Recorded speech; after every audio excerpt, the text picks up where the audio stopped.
Bismillahirrahmanirrahim. Dear students, Assalamu alaikum. Welcome to lecture 23. In previous lecture 22, we have studied two very important methods, branch current method and loop current method.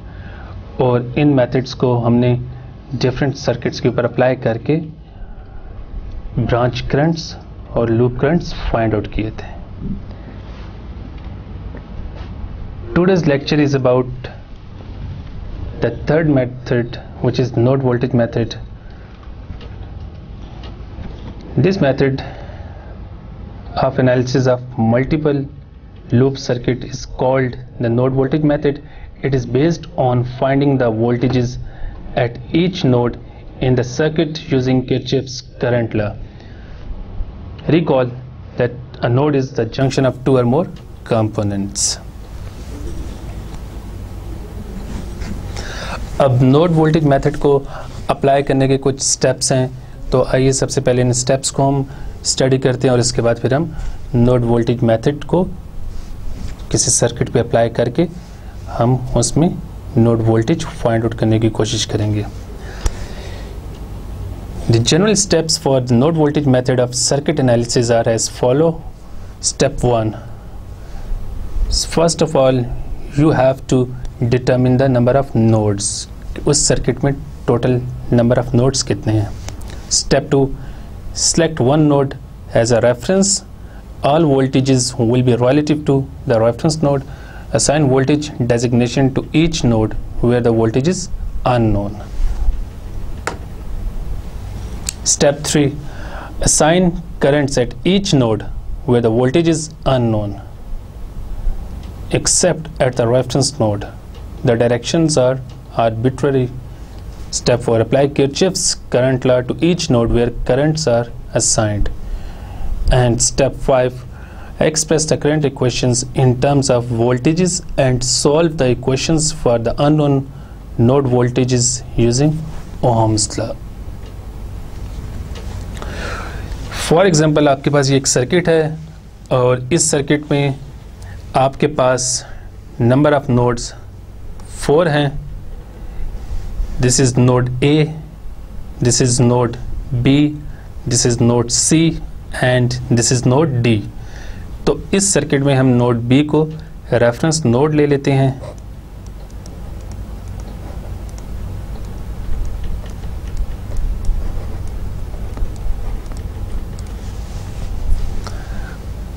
और हमारे पास इस node पे voltage known है which is Vs1. Node D पे भी voltage known है which is Vs2. Node B it is grounded, so यहाँ पे वोल्टेज 0 होगी. और इस नोड पे, नोड ए पे हमें वोल्टेज फाइंड करनी है विच इज़ अननोन हियर. तो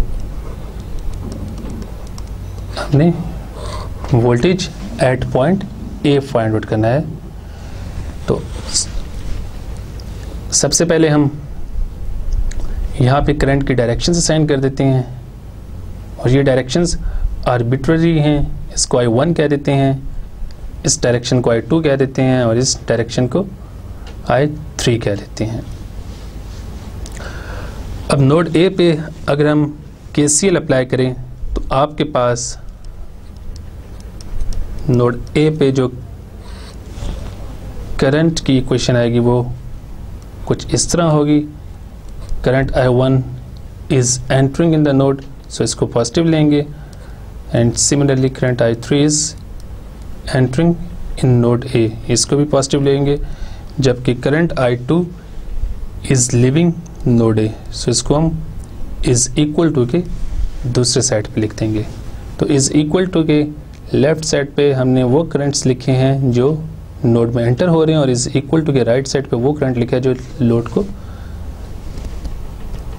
इज इक्वल टू के राइट साइड पे हमने वो करंट लिखा है जो नोड को लीव कर रहा है.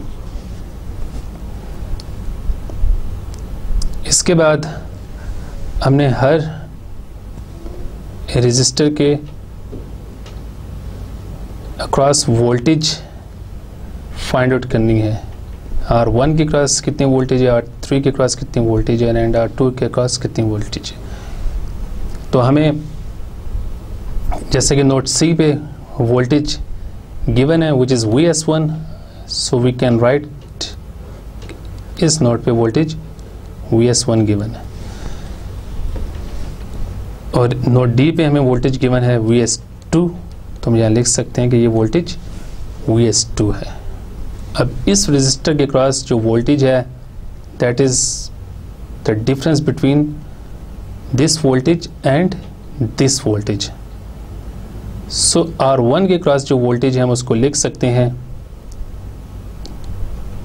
Vs1 minus VA। इसी तरह R2 के क्रॉस जो वोल्टेज है हम उसको लिख सकते हैं VA माइनस 0, बिकॉज इस नोड पे वोल्टेज VA है और नोड B पे वोल्टेज 0 है, तो हम VA में से 0 को माइनस करेंगे तो आपके पास R2 के क्रॉस वोल्टेज आ जाएगी। Similarly voltage across R3 is equal to Vs2 minus VA,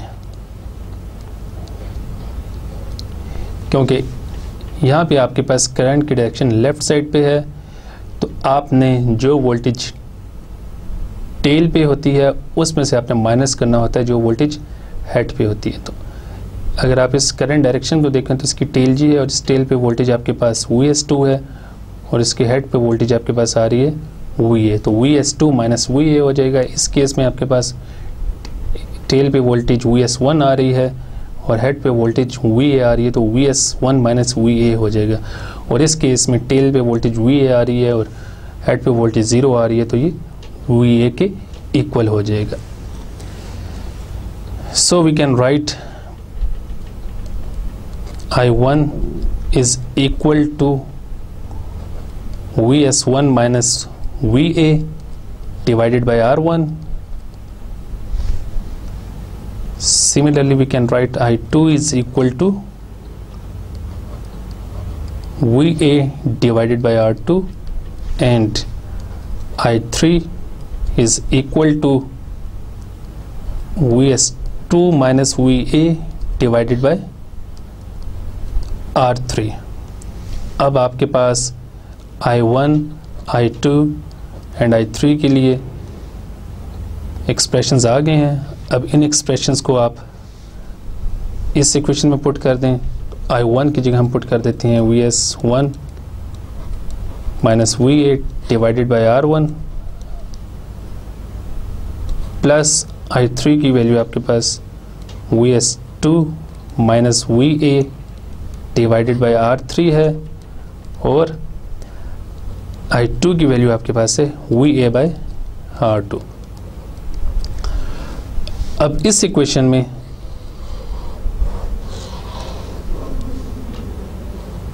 आपके पास Vs1 की वैल्यू गिवन है, Vs2 की वैल्यू गिवन है, R1, R3 एंड R2 की वैल्यूज भी गिवन है और इसमें सिर्फ अननोन है VA, voltage at node A। तो आप इस इक्वेशन को रीअरेंज करके सॉल्व करके VA की वैल्यू फाइंड आउट कर सकते हैं। और जब आपके पास VA की वैल्यू आ जाएगी तो आपने I1 को फाइंड आउट करने के लिए VA की वैल्यू यहाँ पुट करेंगे तो आपके पास I1 की वैल्यू आ जाएगी। I2 के लिए आपने VA की वैल्यू यहाँ पुट करनी है तो आपके पास I2 की वैल्यू आ जाएगी और इसी तरह I3 के लिए आपने यहाँ VA की वैल्यू पुट करनी है तो आपके पास I3 की वैल्यू आ जाएगी। तो इस तरह आप नोड वोल्टेज मेथड से तीनों currents I1, I2 and I3 find out कर सकते हैं।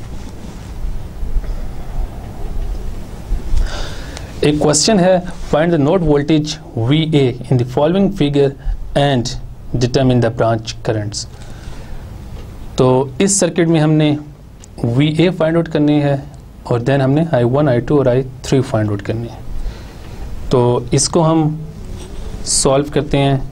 तो सबसे पहले हम नोड A पे हमारे पास जो इक्वेशन बनेगी हम वो लिख देते हैं। नोड A पे आपके पास जो इक्वेशन बनेगी वो कुछ इस तरह की होगी, I1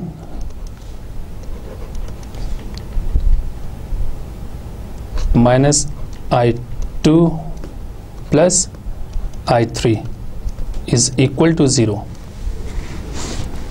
अब जैसे पिछली स्लाइड में मैंने I1, I2 और I3 के एक्सप्रेशंस फाइंड आउट किए थे, तो इसमें मैं डायरेक्ट लिख देता हूँ। तो I1 के लिए आप क्या करेंगे, Vs1 this voltage minus this voltage VA divided by R1 minus I2 के लिए आपके पास आएगा expression VA bye R2 and I3 के लिए आपके पास एक्सप्रेशन आएगा Vs2 minus VA divided by R3 is equal to 0। तो उसके बाद इसमें हम वैल्यूज पुट कर देते हैं। तो Vs1 की वैल्यू हमें गिवन है 10 minus VA divided by R1 की वैल्यू 470 गिवन है, minus VA divided by R2 की वैल्यू गिवन है 220 ओम्स, प्लस Vs2 की वैल्यू 5 वोल्ट गिवन है, minus VA divided by R3 की वैल्यू हमें गिवन है 820 इज इक्वल टू 0। तो इसको थोड़ा सा और हम सिंप्लीफाई करें और रीअरेंज करें तो आपके पास कुछ ये फॉर्म बन जाएगी 10 by 470 minus VA by 470 minus VA by 220 plus 5 by 820 minus VA by 820। तो जब इस इक्वेशन को हम रीअरेंज करेंगे तो आपके पास ये फॉर्म आ जाएगी। और अब VA के लिए सॉल्व करने के लिए आप जो लाइक टर्म्स हैं उनको कॉमन कर लें, तो आपके पास ये आ जाएगा minus VA divided by 470 minus VA divided by 220 and minus VA divided by 820 is equal to आपके पास यहाँ पे आ जाएगा minus 10 by 470 and minus 5 by 820। तो इसको आप जब फर्दर सिंप्लीफाई करेंगे तो आपके पास एलसीएम आ जाएगा 847,880। तो यहाँ पे आपके पास आ जाएगा 1804 VA plus 3854 VA plus 1034 VA is equal to 820 plus 235 divided by 38540। तो अब हमने लेफ्ट साइड पे भी एलसीएम ले लिया, राइट साइड पे भी एलसीएम ले लिया, तो हमारे पास अब ये इक्वेशन बन गई। इसको जब हम फर्दर सिंप्लीफाई करेंगे तो हमारे पास कुछ ये फॉर्म आ जाएगी।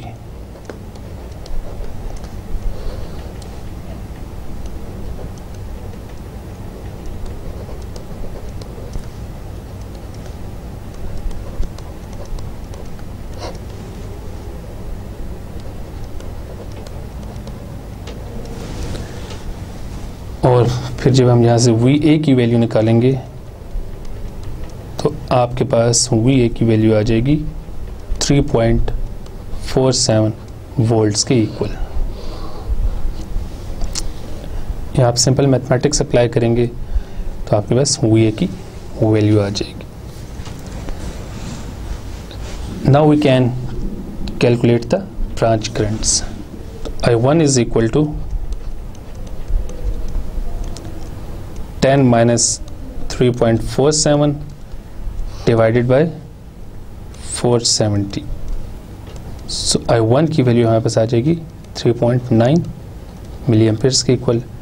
Similarly I2 is equal to 3.47 divided by 220, so I2 की वैल्यू हमारे पास आ जाएगी 15.8 milliamperes and I3 is equal to 5 minus 3.47 divided by 820, so I3 की वैल्यू हमारे पास आ जाएगी 1.87 मिली Ampere's.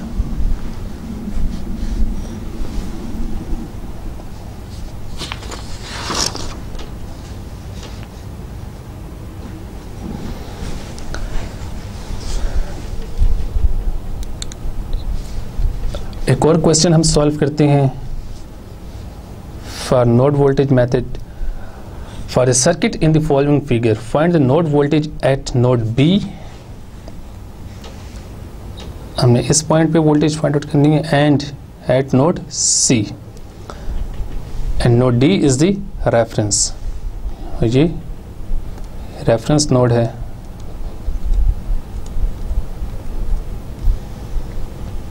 and node A has the same voltage as a source, तो यहाँ आपके पास हम कह सकते हैं कि Vs is equal to Va and then use the results to calculate the current in each resistor। तो सबसे पहले हम करंट की डायरेक्शन असाइन कर देते हैं। ये आपके पास करंट I1 है, this is current I3, this is current IL, this is current I2 and this is current I4। तो हमने हर रेजिस्टर हर ब्रांच को एक करंट डायरेक्शन असाइन कर दी है और हर नोड पे वोल्टेज ऑलरेडी डेजिग्नेटेड है। इस नोड पे वोल्टेज VA है, इस पे वोल्टेज VB होगी, इस पे वोल्टेज VC है, इस पे वोल्टेज VD है। तो सबसे पहले हम नोड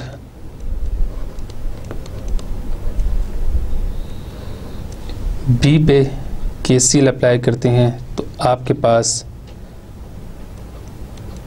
जो करंट की इक्वेशन आएगी that is I1 plus IL is equal to I2।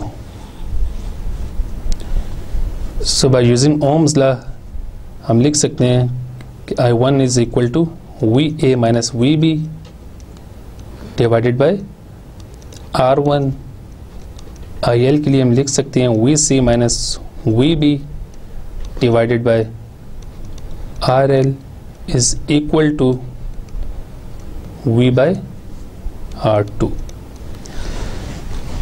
तो अगर आप इस सर्किट में देखें तो ये आपके पास R1 में से करंट I1 पास कर रहा है। तो जैसे मैंने आपको पहले बताया था कि आपने टेल में से हेड को माइनस करना है। तो टेल पे आपके पास वोल्टेज है VA और हेड पे वोल्टेज है आपके पास VB। तो VA में से VB को माइनस करेंगे और इसको फिर R1 से डिवाइड कर देंगे। इसी तरह IL के लिए आपके पास टेल पे वोल्टेज है VC और हेड पे वोल्टेज गिवन है VB। तो VC minus VB by RL हो जाएगा। एंड I2 के लिए आपके पास टेल पे वोल्टेज VB है जबकि हेड पे वोल्टेज 0 है क्योंकि नोड D जो है वो ग्राउंड के साथ कनेक्टेड है। तो VB माइनस 0 बाई R2 हो जाएगा। तो इसको हम लिख सकते हैं VB बाई R2। अब इसमें हम वैल्यूज पुट करते हैं। सो VA की वैल्यू आपके पास आएगी 12 minus VB divided by R1 की वैल्यू हम पुट कर देते हैं 0.330 किलो। हम इसको हम किलो में कन्वर्ट कर देते हैं plus VC minus VB divided by RL की वैल्यू ऑलरेडी किलो में है तो इसको 1 किलो में लिख देते हैं। Is equal to VB divided by R2। R2 की वैल्यू 300 ohms गिवन है, तो इसको जब हम किलो में कन्वर्ट करेंगे तो ये आपके पास आ जाएगा 0.300 किलो ओम। अब हम नोट सी पे एक क्वेश्चन लिखते हैं। सो नोट सी पे आपके पास करंट की इक्वेशन आएगी I3 is equal to IL plus I4। तो I3 की वैल्यू हमारे पास क्या होगी, by Ohm's law VA minus VC divided by R3 is equal to IL की वैल्यू हम पुट कर देते हैं VC minus VB divided by RL plus I4 is equal to VC by R4। अगर हम इसको सर्किट से देखें तो जब हम I3 की बात करेंगे तो I3 की जो टेल है उस पे वोल्टेज VA गिवन है और हेड पे वोल्टेज VC गिवन है, तो VA minus VC bye R3 हो जाएगा। IL की जब हम बात करेंगे तो टेल पे वोल्टेज VC है और इसके हेड पे वोल्टेज VB है, तो VC minus VB by RL हो जाएगा। और जब हम I4 की बात करेंगे तो इसके टेल पे वोल्टेज VC और हेड पे वोल्टेज 0 है, तो ये VC बाय R4 हो जाएगा। तो इसमें हम वैल्यूज पुट कर देते हैं, तो ये आपके पास आ जाएगा 12 minus VC divided by R3 की वैल्यू पुट कर देते हैं 0.360 kilo ohm is equal to VC minus VB और RL की वैल्यू पुट कर देते हैं 1 kilo ohm plus VC divided by R4 की वैल्यू पुट कर देती हैं विच इज़ 0.390 किलो ओम।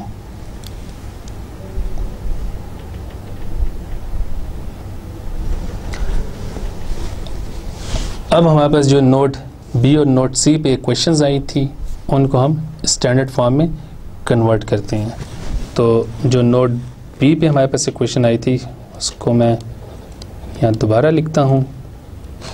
तो नोट बी पे हमारे पास जो क्वेश्चन आई थी वो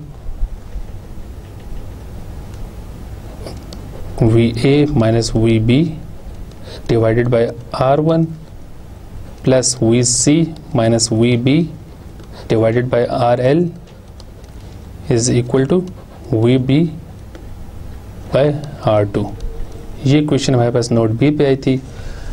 तो अब इसको स्टैंडर्ड फॉर्म में कन्वर्ट करने के लिए हम इस इक्वेशन में जितने भी टर्म्स हैं इनको मल्टीप्लाई कर देते हैं R1 टू RL से, दैट इज इसको मल्टीप्लाई कर देते हैं R1 R2 एंड RL से।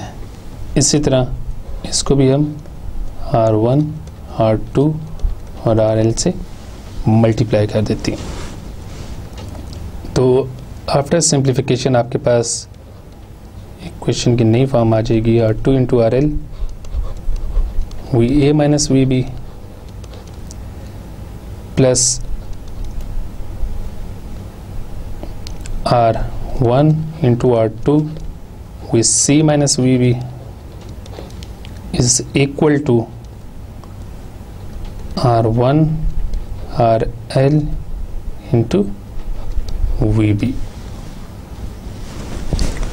तो इनमें हम रेजिस्टर्स की वैल्यूज पुट कर देते हैं, तो आपके पास ये कुछ इस तरह की फॉर्म बन जाएगी 1 इंटू 0.30 इंटू VA की वैल्यू 12 है, 12 पुट कर देते हैं minus VB plus 0.33 into 0.30 R2 की वैल्यू है and VC minus VB as it is रहेंगे इज इक्वल टू 0.33 R1 की वैल्यू है और 1 RL की वैल्यू इंटू VB। तो इसको जब आप सिंप्लीफाई करेंगे तो आपके पास इक्वेशन आ जाएगी 0.729 VB minus 0.099 VC is equal to 3.6। तो आपके पास नोट बी पे ये इक्वेशन बन गई है and this is the standard form of equation. अब हमारे पास जो नोट सी पे इक्वेशन आई थी, मैं उसको दोबारा लिखता हूँ। VA minus VC divided by R3 is equal to VC minus VB divided by RL plus VC by R4। अब आप इस इक्वेशन को मल्टीप्लाई कर दें R3, R4 एंड RL के साथ, और इस राइट एक्सप्रेशन को भी मल्टीप्लाई कर दें RL, R3 एंड R4 के साथ, ताकि ये स्टैंडर्ड फॉर्म में आ जाए। तो आपके पास यहाँ पे आ जाएगी इक्वेशन की ये form R4 into RL VA minus VC is equal to R3 R4 into VC minus VB plus R3 RL into VC। अब इसमें रेजिस्टर्स की वैल्यूज पुट कर दें। तो R4 की वैल्यू हमें गिवन है 1, आप देख सकते हैं यहाँ पे। तो और RL की वैल्यू हमें, R4 की वैल्यू हमें गिवन है 0.39 और RL की वैल्यू गिवन है हमें 1। तो उनको हम यहाँ पुट कर देते हैं। तो इस तरह VA की वैल्यू 12 गिवन है minus VC is equal to, यहाँ पे R3 R4 की वैल्यूज पुट कर दें 0.36 into 0.39 VC minus VB plus 0.36 to 1 into VC। तो जब आप इसको सिंप्लीफाई करेंगे तो आपके पास नोट सी पे जो स्टैंडर्ड फॉर्म होगी वो कुछ इस तरह होगी 0.1404 VB minus 0.8904 VC is equal to minus 4.68। तो ये आपके पास नोट सी पे इक्वेशन की स्टैंडर्ड फॉर्म आ गई है। अब इन दोनों इक्वेशन को हम सॉल्व कर सकते हैं सब्स्टिट्यूशन मेथड से भी और डिटर्मिनेंट्स के मेथड से भी। तो आइए इसको हम सॉल्व करते हैं डिटर्मिनेंट्स के मेथड से। तो सबसे पहले मैं दोनों इक्वेशंस लिख देता हूँ। 0.729 VB minus 0.099 VC is equal to 3.6।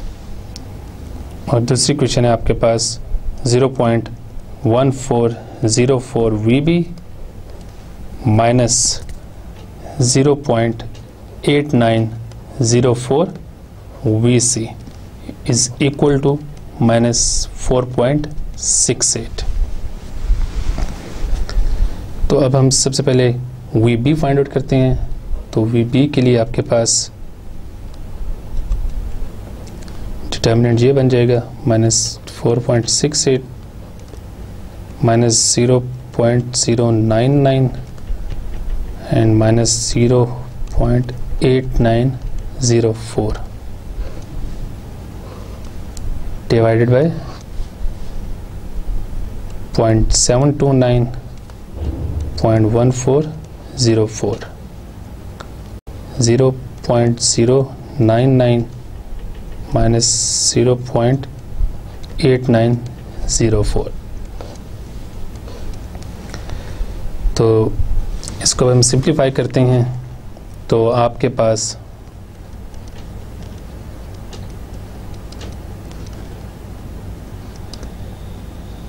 ये एक्सप्रेशन बनता जाएगा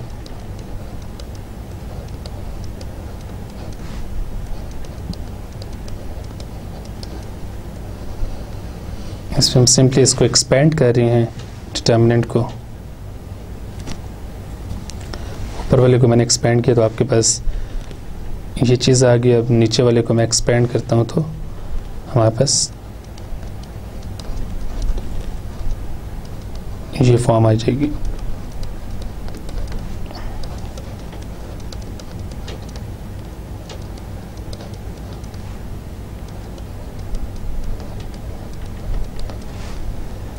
और जब आप इसको सिंप्लीफाई करेंगे with the help of calculator तो आपके पास VB की वैल्यू आ जाएगी 5.78 वोल्ट्स। और इसी तरह VC को हम सॉल्व करते हैं तो आपके पास यहाँ पे आएगा 0.729, 3.6 यहाँ पे आ जाएगा और 0.1404 और आपके पास यहाँ आ जाएगा -4.68 डिवाइडेड बाय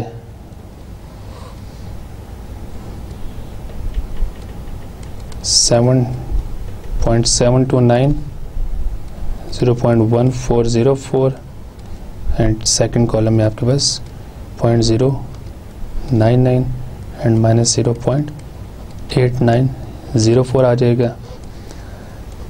और जब आप इसको एक्सपेंड करके सिंप्लीफाई करेंगे तो आपके पास VC की वैल्यू आ जाएगी 6.17 वोल्ट्स। तो इस तरह इस क्वेश्चन में हमने VB और VC की वैल्यूज फाइंड आउट कर ली हैं। और अब आपके पास नोड B पे भी वोल्टेज आ गई और नोड C पे भी वोल्टेज आ गई है। नोड A पे आपको वोल्टेज ऑलरेडी पता थी विच इज़ 12 वोल्ट्स और नोड D पे आपके पास वोल्टेज 0 वोल्ट्स है। तो अब आप इन नोड वोल्टेजेस की हेल्प से branch current easily find out कर सकते हैं।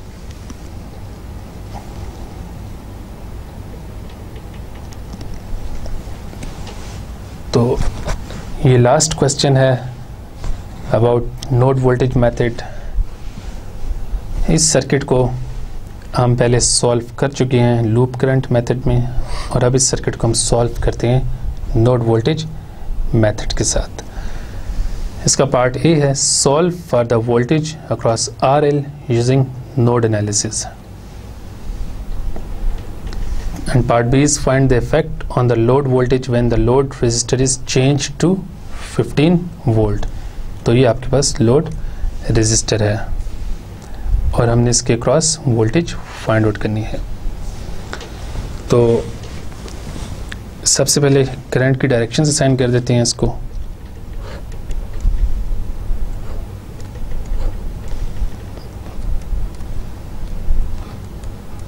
और डायरेक्शन असाइन करने के बाद फिर हम पोलैरिटीज असाइन करते होती हैं। तो यहाँ आपकी प्लस माइनस आ जाएगा, यहाँ आपके पास प्लस माइनस आ जाएगा, यहाँ पे भी प्लस माइनस आ जाएगा, यहाँ भी आपके पास प्लस माइनस और यहाँ पे भी प्लस माइनस आ जाएगा।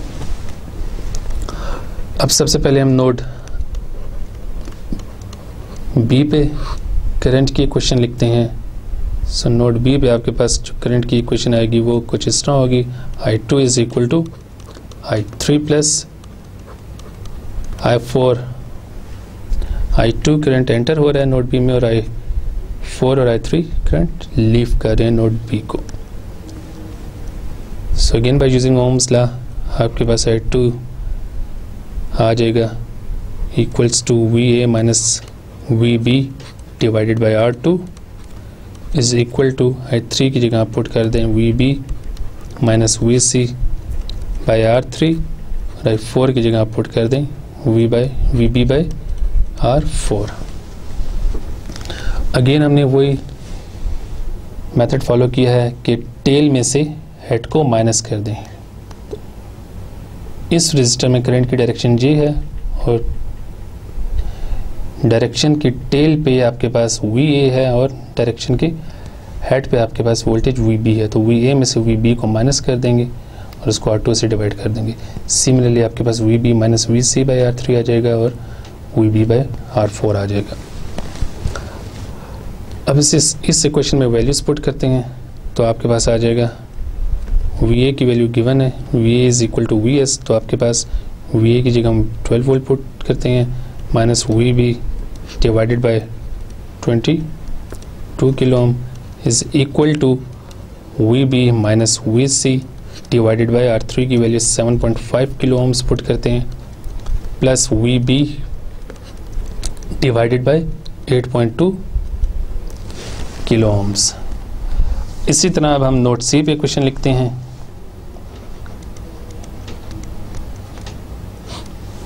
तो नोट C पे आपके पास करंट की इक्वेशन आएगी I1 plus I3 is equal to IL।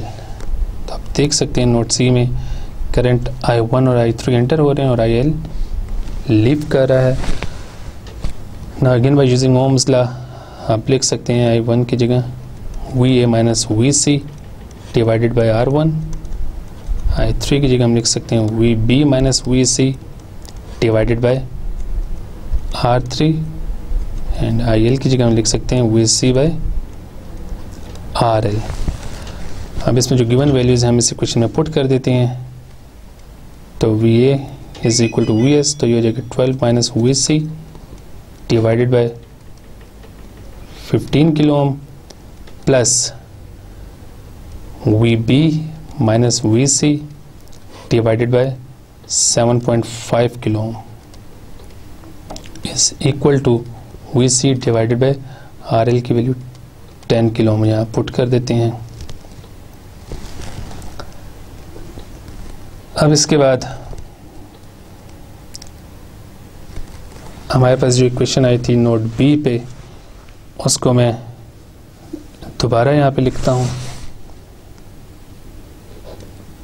वही थे आपके पास VA minus VB divided by R2 is equal to VB minus VC divided by R3 plus VB divided by R4। ये आपके पास इक्वेशन आई थी नोट B पे। अब इस इक्वेशन को हम मल्टीप्लाई कर देते हैं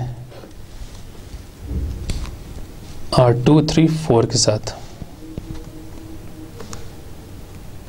R2, R3 एंड R4 के साथ।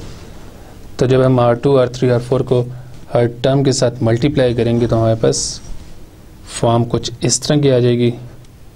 R3 into R4 VA minus VB is equal to R2 into R4 VB minus VC plus R2 into R3 into VB। अब इसमें दोबारा रेजिस्टर की वैल्यूज पुट करते हैं तो आपके पास ये आ जाएगा 7.5 into 8.2 12 minus VB is equal to 22 into 8.2 to VB minus VC plus 22 into 7.5 into VB। जब आप इसको सिंप्लीफाई करेंगे इस एक्सप्रेशन को, आपके पास नोट B पे इक्वेशन की स्टैंडर्ड फॉर्म आ जाएगी।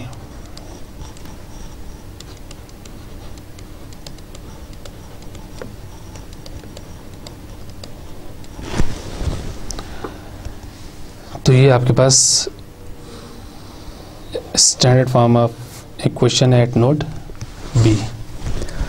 अब हमारे पास जो नोड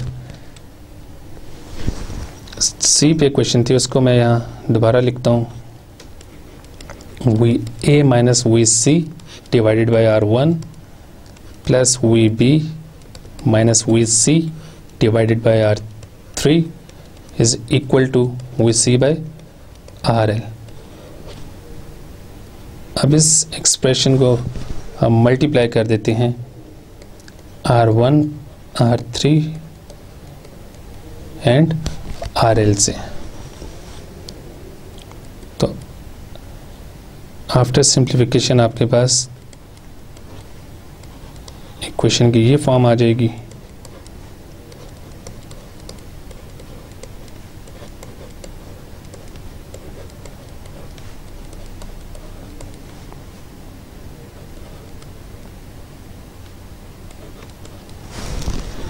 और इसमें जब आप वैल्यूज पुट करेंगे तो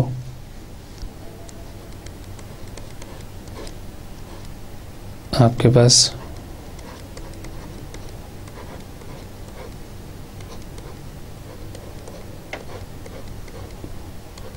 अब इक्वेशन की ये फॉर्म आ जाएगी।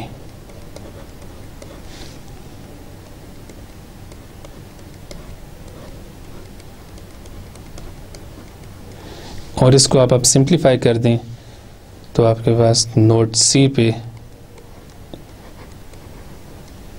इक्वेशन की स्टैंडर्ड फॉर्म आ जाएगी। तो ये आपके पास नोट सी पे इक्वेशन की स्टैंडर्ड फॉर्म है।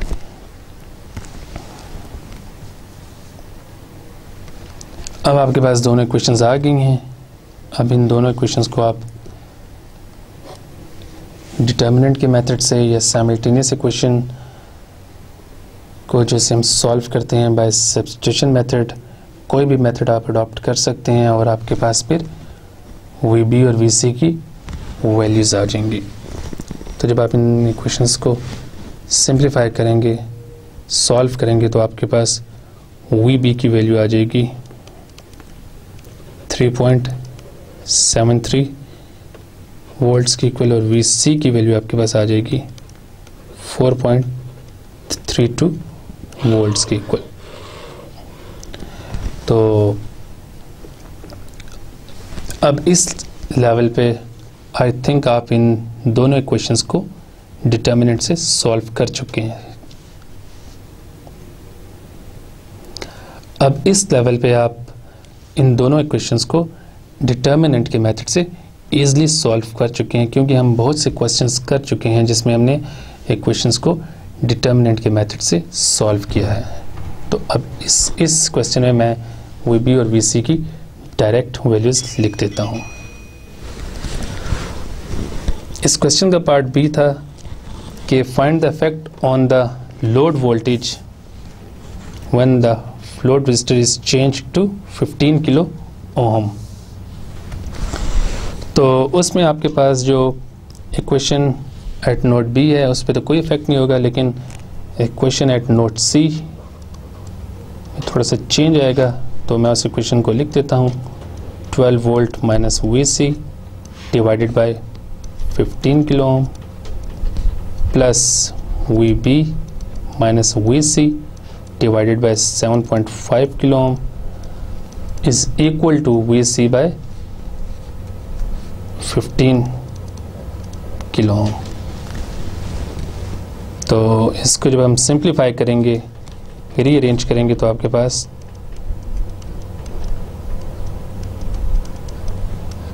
ये अब मैं डायरेक्टली कर रहा हूँ और ये बिल्कुल इक्वेशन वैसे मैं लिख रहा हूँ जैसे मैंने पहले दो इक्वेशंस लिखी हैं। तो अब आप इनको खुद सॉल्व कीजिएगा और फिर आप इससे कंपेयर कीजिएगा कि आपने जो सॉल्व किया क्या वो इस इक्वेशन की इक्वल है कि नहीं। और जब आप इसको सिंप्लीफाई करेंगे तो आपके पास इक्वेशन की स्टैंडर्ड फॉर्म आ जाएगी।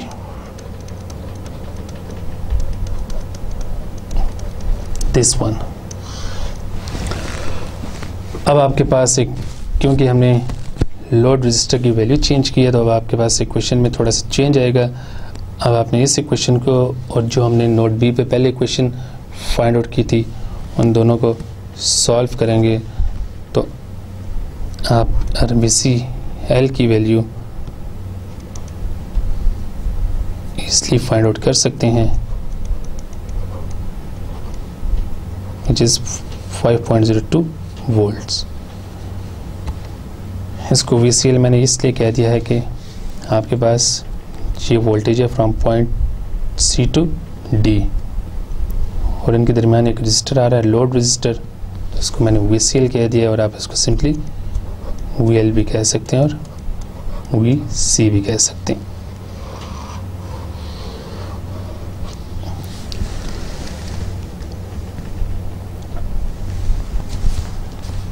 Node voltage method was the last topic about resistive circuit।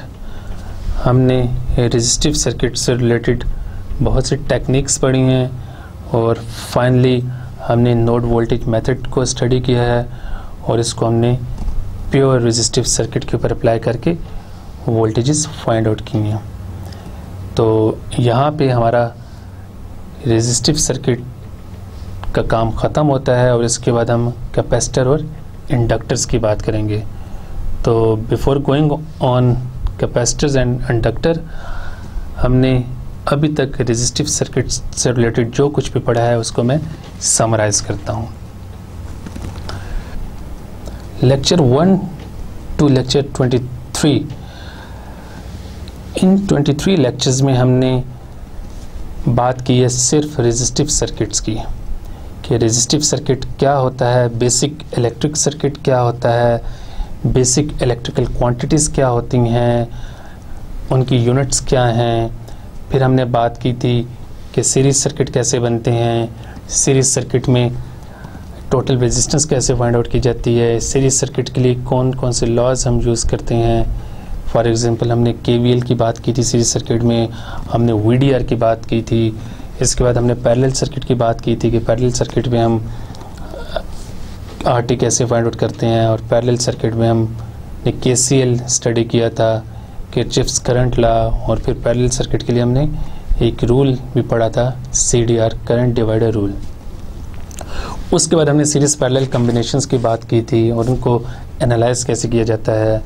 उसके बाद फिर हमने सर्किट थ्योरम्स की बात की थी और हमने डिफरेंट टाइप्स के सर्किट थ्योरम्स पढ़े थे, जिसमें सुपरपोजिशन सर्किट थ्योरम था, इसके अलावा थेवेनिन थ्योरम था, नॉर्टन थ्योरम था, इसके अलावा मैक्सिमम पावर ट्रांसफर थ्योरम हमने पढ़ा था। उसके बाद हमने सोर्स कन्वर्जन की बात की थी, हमने delta to Y and Y to delta conversion की बात की थी। और उसके बाद हमने कुछ मज़ीद मेथड्स पढ़े थे सर्किट को एनालाइज करने के, जिसमें ब्रांच करंट मेथड था, जिसमें नोड वोल्टेज मेथड था और लूप करंट मेथड था।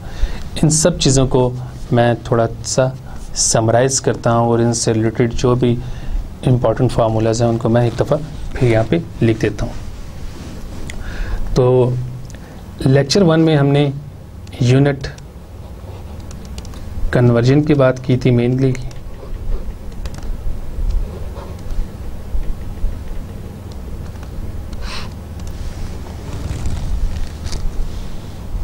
कि अगर आपने एक यूनिट से दूसरी यूनिट में जाना है या छोटी क्वांटिटी से बड़ी क्वांटिटी में कन्वर्जन करनी है तो वो कैसे करनी है। फॉर एग्जांपल अगर हमारे पास एक वैल्यू है 35 मिली एम्पेयर की और हमने इसको कन्वर्ट करना है माइक्रो एम्पेयर्स में, तो इसको कैसे कन्वर्ट करते हैं। हमने देखा था कि इसको हम लिख सकते हैं 35 × 10⁻³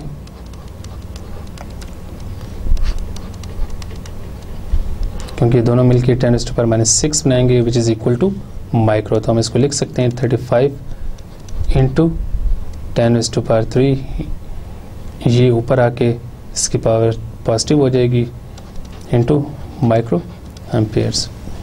तो ये आपके पास बन जाएगा 35,000 माइक्रो एम्पेयर्स।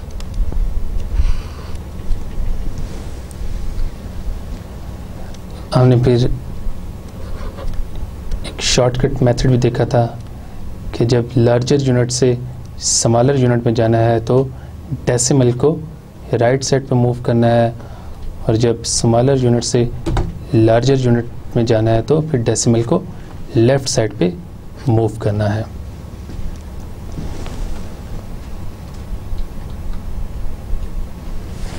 उसके बाद हमने ओम्स लॉ की बात की थी,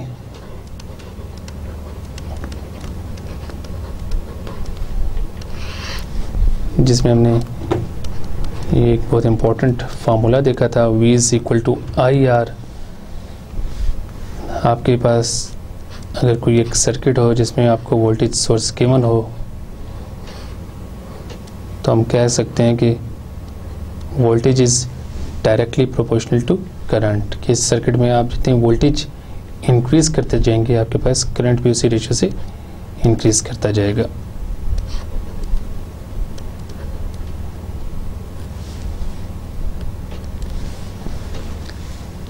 तो हमने फिर ओम्स लॉ की दो फॉर्म्स और भी देखी थी। अगर आपके पास करंट और रेजिस्टेंस की वैल्यू हो तो आप वोल्टेज फाइंड आउट कर सकते हैं। इसी तरह अगर आपके पास वोल्टेज और रेजिस्टेंस की वैल्यू हो तो आप करंट फाइंड आउट कर सकते हैं, और सिमिलरली जब आपके पास वोल्टेज और करंट की वैल्यू हो तो आप रेजिस्टेंस की वैल्यू फाइंड आउट कर सकते हैं। ये हमने तीनों फॉर्म्स पढ़ी थी। उसके बाद हमने बात की थी सीरीज सर्किट की।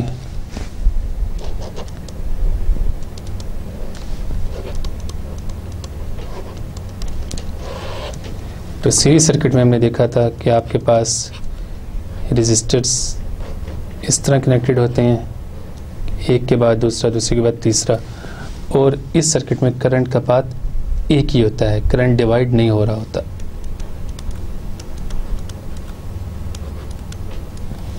सो इन सीरीज सर्किट हम कह सकते हैं कि करंट सेम रहता है through each resistor, but voltage different होती है।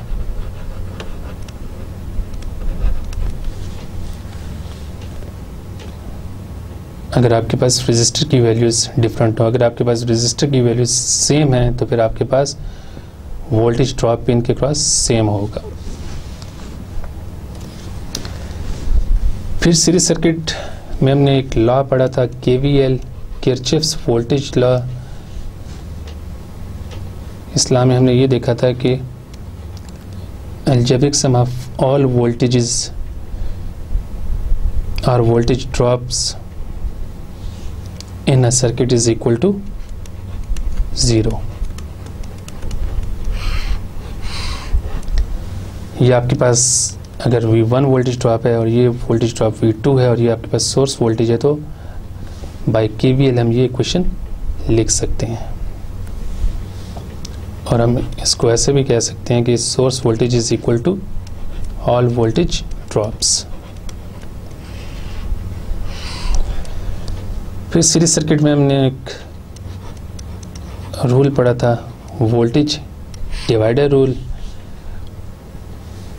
वोल्टेज डिवाइडर रूल से हम direct voltage across any resistor in series circuit find out कर सकते हैं।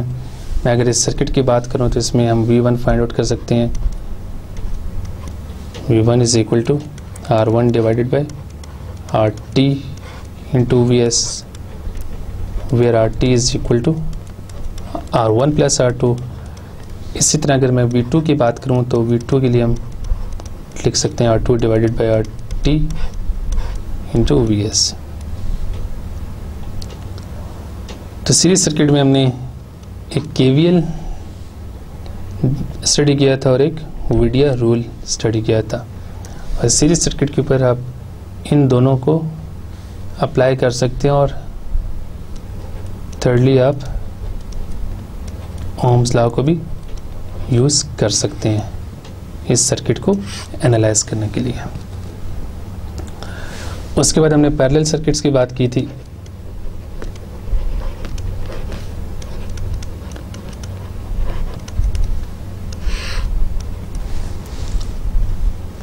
सपोज ये हमारे पास एक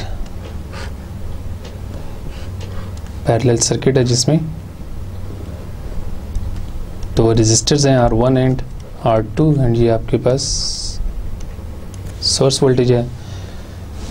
तो इसमें हमने देखा था कि आपके पास जो करंट है वो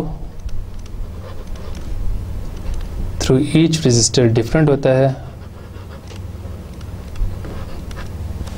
लेकिन अगर रजिस्टर्स की वैल्यू सेम है तो फिर उनमें करंट भी सेम होगा, बट टोटल करंट की इक्वल नहीं होगा। इसी तरह पैरेलल सर्किट में वोल्टेज जो होती है वो सेम होती है अक्रॉस ईच रजिस्टर। फिर पैरेलल सर्किट के लिए हमने एक लॉ पढ़ा था KCL, किरचॉफ्स करंट्स लॉ, जिसमें हमने देखा था कि अगर आपके पास ये टोटल करंट T है, R1 में से करंट I1 पास कर रहा है और R2 में से करंट I2 पास कर रहा है, तो आप लिख सकते हैं IT is equal to I1 plus I2, और आप इसको ऐसे भी लिख सकते हैं IT minus I1 minus I2 is equal to 0। इसके बाद हमने CDR की बात की थी। CDR आप सिर्फ पैरेलल सर्किट में या पैरेलल पोर्शन में अप्लाई कर सकते हैं। तो ये हमारे पास CDR की जनरल फॉर्म थी, IX is equal to RT by RX into IT। अगर मैं इस सर्किट पे अप्लाई करूँ तो हमारे पास I1 की वैल्यू आ जाएगी RT by R1 into IT and I2 is equal to RT by R2 into IT, where RT is equal to R1 parallel to R2 and IT is equal to VS by RT। तो parallel circuit को जब आप analyse करते हैं तो आप KCL use कर सकते हैं, आप CDR यूज़ कर सकते हैं और आप ओम्स लॉ भी यूज़ कर सकते हैं। लेकिन पैरेलल सर्किट में हम KVL और VDR यूज़ नहीं कर सकते। इसी तरह सीरीज सर्किट में हम KCL और CDR यूज़ नहीं कर सकते। सीरीज़ और पैरेलल सर्किट्स के बाद हमने सीरीज़ पैरेलल सर्किट स्टडी किए थे।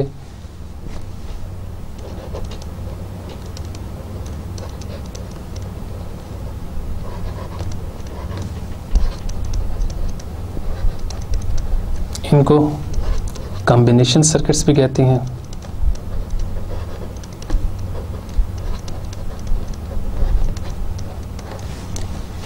इन सर्किट में आपके पास सर्किट में सीरीज पैरेलल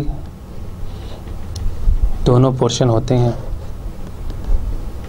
अभी आपके पास एक सीरीज पैरेलल सर्किट है जिसमें R2 और R3 they are in parallel with each other and then this group is in series with R1।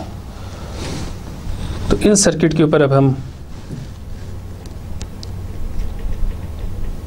Ohm's law भी अप्लाई कर सकते हैं। अगर हम किसी सिंगल रजिस्टर की बात करें, फिर हम इस पे CDR भी अप्लाई कर सकते हैं क्योंकि इसमें पैरेलल पोर्शन भी हैं। इसके बाद हम VDR भी अप्लाई कर सकते हैं। अगर इस पैरेलल पोर्शन को सॉल्व करके मैं एक रजिस्टर बना दूँ, इक्विवेलेंट रजिस्टर, तो फिर आपके पास ये और R1 सीरीज़ में आ जाएंगे, तो फिर हम VDR भी अप्लाई कर सकते हैं। और इस तरह हम इन पे KCL और इक्वली KVL भी अप्लाई कर सकते हैं, लेकिन मोस्टली हम यही 3 मेथड यूज़ करके इन सर्किट्स को एनालाइज करते हैं। फिर सीरीज पैरेलल सर्किट में हमने देखा था कुछ स्पेशल टाइप्स ऑफ सर्किट। हमने लैडर नेटवर्क की बात की थी, हमने R/2R लैडर नेटवर्क की बात की थी, फिर उनको भी हमने एनालाइज किया था इन्हीं तीनों टेक्निक्स को यूज़ करते हुए। उसके बाद फिर हमने सर्किट थ्योरम्स और कन्वर्जन मेथड्स की बात की थी।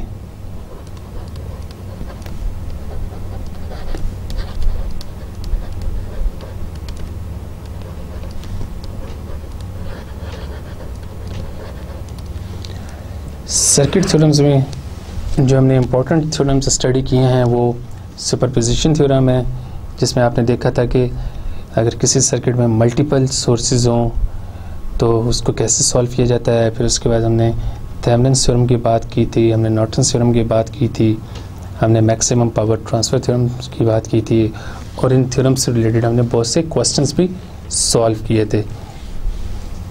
इवन मैंने आपको एक्सरसाइज के बहुत से क्वेश्चंस सॉल्व करवाए हैं जो बुक हम फॉलो कर रहे हैं। उसके बाद हमने सोर्स कन्वर्जन की बात की थी कि करंट सोर्स से हम वोल्टेज सोर्स में कन्वर्जन कैसे करते हैं और इसी तरह वोल्टेज सोर्स से करंट सोर्स में हम कैसे आते हैं। उसके बाद हमने delta to Y and Y to delta conversion की बात की थी और उसके जो फार्मूलाज हैं उनको ड्राइव भी किया था। और फाइनली हमने जो पिछले 1-2 लेक्चर्स में जो टॉपिक्स कवर किए हैं वो भी कुछ मज़ीद टेक्निक्स थी सर्किट्स को एनालाइज करने की। उसमें हमने ब्रांच करंट मेथड स्टडी किया है, हमने उसमें लूप करंट मेथड स्टडी किया है, उसमें हमने नोड वोल्टेज मेथड को देखा है कि इन तीनों मेथड्स को हम कैसे किसी भी सर्किट पे अप्लाई करके करंट्स और वोल्टेजेस की वैल्यूज़ फाइंड आउट कर सकते हैं। तो नेक्स्ट लेक्चर में हम कैपेसिटर और इंडक्टर्स स्टार्ट करेंगे। सबसे पहले हम कैपेसिटर की बात करेंगे, उसके बाद फिर हम इंडक्टर्स को स्टडी करेंगे और इसके बाद फिर हम RC, RL and RLC circuits को स्टडी करेंगे।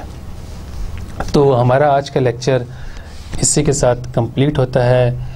सो नेक्स्ट लेक्चर में आपसे दोबारा मुलाकात होगी, तब तक के लिए अल्लाह हाफिज़।